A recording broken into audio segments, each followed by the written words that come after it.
Historicity of Shri Ram. है राम के वजूद पे हिंदुस्तान को नाज, अहले नज़र समझते हैं इसको इमाम हिंद। These lines were written by Allama Iqbal, who also wrote सारे जहाँ से अच्छा हिंदुस्तान हमारा। Hello everyone, my name is Anand Tripathi and I am an MBBS second year student at Dr. RML IMS Lucknow. First of all, what is history or इतिहास?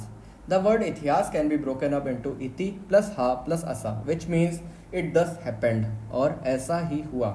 Hence, Valmiki's Ramayana and Ved Vyas Mahabharat can be considered as इतिहास, whereas other works like Tulsidas Ramcharitmanas, Kamb Ramayana or Kalidas Raghuvansham are काव्य और महाकाव्य but not इतिहास. To prove the historicity of Sri Ram, we need to look at Ramayana through various angles like archaeoastronomy, archaeology, geography, oceanography, genealogy, and literature. Archaeoastronomy is the science of using astronomy to study the archaic or history. Our sages, while writing ancient literature, they used to integrate various events with astronomical observations at that time. The software used for archaeoastronomy is called planetarium software, which is used to simulate planetary configuration for a given date or vice versa. It is used because it uses extremely precise algorithms, and the date we obtain are unique because any given planetary configuration doesn't repeat itself for at least 25,920 years. Now the events of birth of Sri Ram or Ram Navami as we celebrate it today. Valmiki explains the astronomical events during the birth of Sri Ram through the following shlok. ततश्च द्वादशे मासे चैत्रे नवमी के तिथौ नक्षत्रे अदिति दैवत्य सवोच्च संस्थेषु पंचसु ग्रहेषु कर्कटे लग्ने वाक्पता विन्दुना सह प्रोद्यमाने जगन्नाथम सर्वलोक नमस्कृतम Kaushalya जगन्नाथरामम सर्वलक्षण संयुतम. The planetary configurations upon interpretation come out to be that the 5 planets are in their exalted position or uch sthan. These are Sun, Venus, Mars, Saturn and Jupiter. The moon was near Punarvasu Nakshatra and the Janm Lagna is Cancer or it is rising in the east. Jupiter is above the horizon and the Tithi is Chaitra Mas Navami Tithi. When this data is fed into Planetarium Gold software, it gives a date of 10th January 5114 BCE around 12:10 pm, which is the birth date of Sri Ram. The Tithi when calculated also comes out to be Chaitra Shukla Paksh Navami. Now the day of coronation of Sri Ram, which also becomes the day of his exile.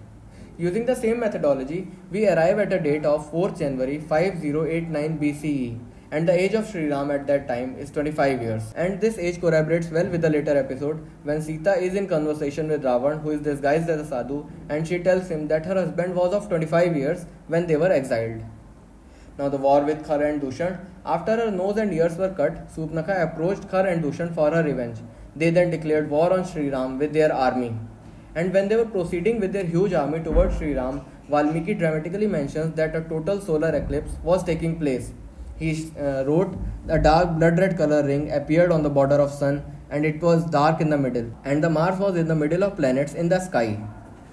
The planetarium software gives a date of 7th October 5077 BCE for the same solar eclipse where Mars is in the middle of planets in the sky and it is visible from Panchvati, and this is the 12th year of their exile. When we calculate the other dates using this method, they are logical, sequential and consistent with each other. For example, the events from Vali Vadh to Meghnad killed, they all happen in the same year, that is 5076 BCE, and it is the 13th year of their exile. Very few archaeological evidences are available from the Ramayana period because India is a continuous civilization, and due to building and rebuilding of structures on top of each other, the older structures get demolished and become extremely difficult to retrieve. But a continuous civilization maintains its cultures, traditions and folk stories and thus keeps the history alive through them. The most discussed archaeological evidence is Ram Setu, also called as Nal Setu or Adam's Bridge. The bridge connects Rameshwaram in India to Mannar in Sri Lanka, and it separates Gulf of Mannar from Park Strait. Dr. S. Badri Narayan, who is a geologist, former director of Geological Survey of India and consultant at National Institute of Oceanic Technology, says that the coral layer in Ram Setu is not natural because of the presence of marine sand below it, and the corals require a hard rocky base to grow upon, so it has been transported and placed there.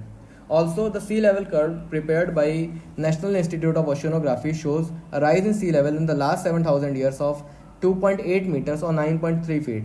The remains of Ram Setu today are also submerged at 9 to 10 feet. This implies that the Ram Setu was probably a walkable structure 7,000 years ago, which is also a proposed timeline for Ramayana. Ram Setu also finds its mention in various texts like Rajendra Chola inscriptions, Krishnadev Rai works, Setupati coins, and travelogues of Al-Baruni and Marco Polo. Other archaeological evidences from Ayodhya include findings of temple remains during excavation below Babri Masjid, and a total of 263 artifacts related to a Hindu temple were found and submitted to the Supreme Court. In their book Ayodhya War and Peace, Sri D.K. Hari and Hema Hari proved that Ayodhya is a continuously lived in civilization for at least 3300 years, and there existed a temple at least 1500 years ago. In Sangam, Allahabad, now Prayagraj, there are evidences of two of the world's oldest civilizations, Jhusi and Hetapati, and the remnants of cultivation of rice, wheat, sesame, avla, and grapes have been found. These set of crops were already mentioned in Valmiki Ramayana. Not only India, Sri Lanka is also filled with plenty of geographical evidences related to Ramayana. Some of them are Sita Ahilya or Ashok Vatika. The environmental descriptions by Valmiki of this place and the environment present there matches very well. Then there is Vibhishan's palace in Kelania, and the inscriptions found there prove that it is the palace of Vibhishan where his coronation took place. There are 6 Ravans airport in Sri Lanka, and it is quite fascinating because these are rocky plains amidst the hilly terrains of Sri Lanka. Now the story of Ganga. The oceanographic studies show that the sea level rose by 8 meters during the 6000 to 5000 BCE alone, and this would be the approximate ruling period of King Bhagirath, who was an ancestor of Sri Ram and also freed Ganga from the glaciers and helped it flow through North India into the sea. There is a very interesting event in Ramayana where Sri Ram approaches Sugriv for finding Sita ji, and Sugriv sends his Vanar army in all 4 directions, guiding them through his knowledge of world geography. And the way he mentions various places of the world is fascinatingly accurate. For example, in the north direction, he describes geography from India to Arctic and mentions northern lights by saying that the sky there keeps on shining despite of the absence of sun in the sky. This topic has been researched and talked extensively by Sri Nilesh Neelkanthok ji under the title Sugriva's Atlas. Through various ancient texts and scriptures, we have been able to trace the family tree of Sri Ram, starting from Kashyap Aditi all the way down to Mahabharat period. And some of these kings have special places in history, like Brihadbala. He is the connecting link between Ramayana and Mahabharata because he was a descendant of Sri Ram and was killed by Abhimanyu in the Chakravyuh war of Mahabharata.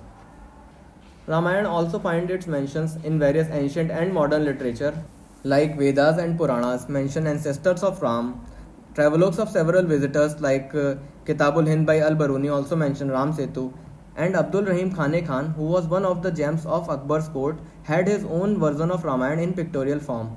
Tamil literature also mentions Sri Ram in Agna Nuru, Purana Nuru, and Silpati Karam. Various great poets and authors have also penned down their versions of Ramayana, like in Sanskrit there is Kalidas Raghuvansham, in Avadi there is Tulsidas Ramcharitmanas, there is Kamb Ramayana, Radhesham Ramayana, Nam Ramayana, and there are also Buddhist, Jain, and Sikh versions.